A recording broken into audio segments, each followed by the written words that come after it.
guys, and welcome back to our series of videos to help us get ready for the ACT quiz on Monday.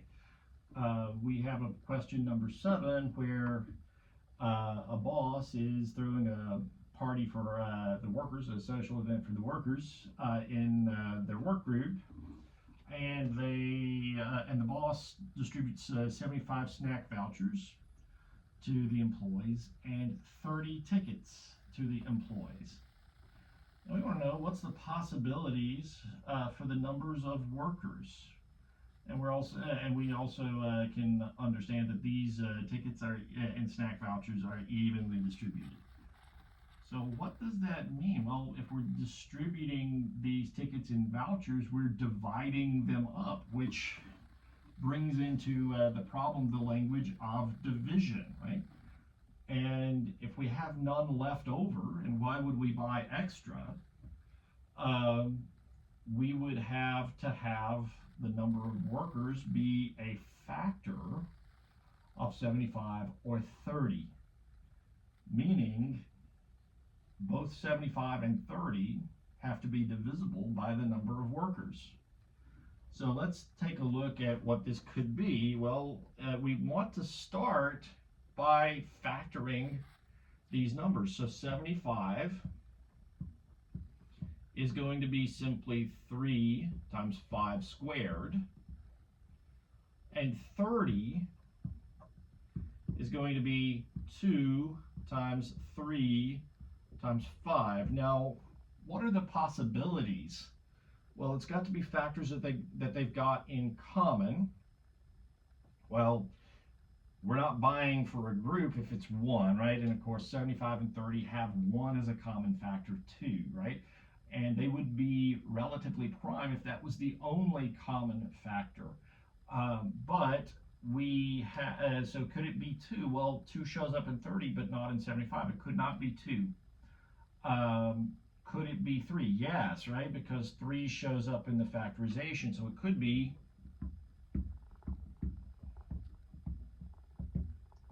3. Well, 5 shows up once in the factorization of 30 and twice in the factorization of 75, so it could be 5, and it could also be the product of 3 and 5, because we have a 3 and a 5 common to both, so it could be 15. And those are the 3 possibilities for what we would have. Now, along with this, what is worth noting is that these are called the prime factorizations.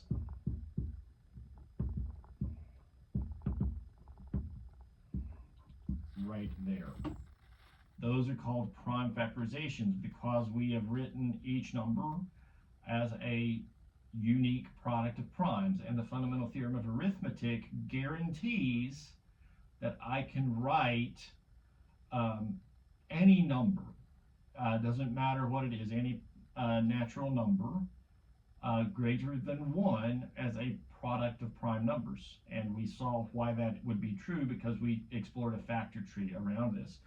But if we want to get the greatest common factor, we would think about this as 2 to the 0 for 75 times 3 to the first times 5 squared.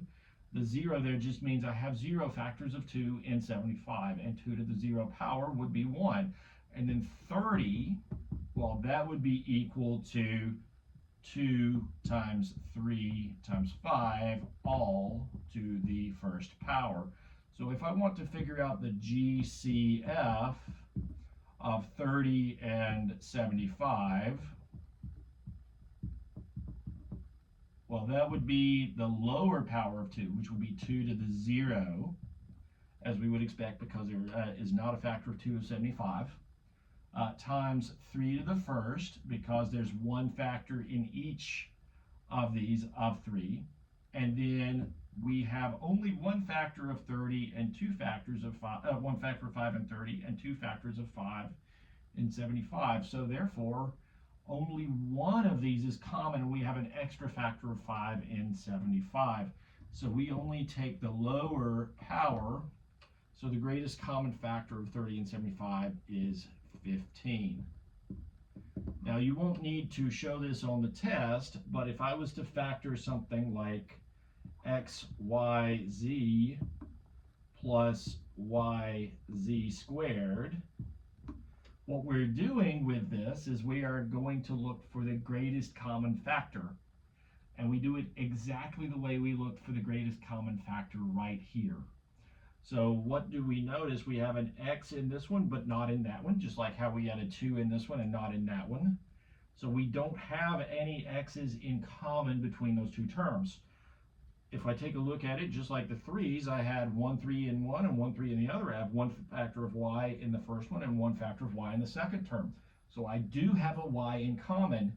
And then the z in the first term and the z squared in the second one, just like I had a 5 here and a 5 squared right there, I have only one of those z's in common.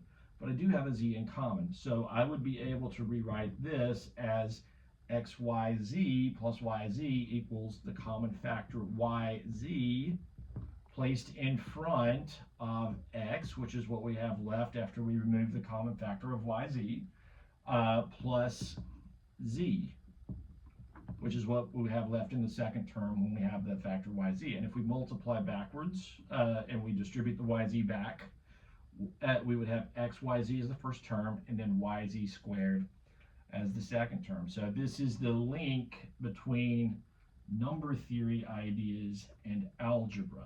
So if we can think about what we would have done with integers, when we do work with our variables, the work with the variables makes so much more sense.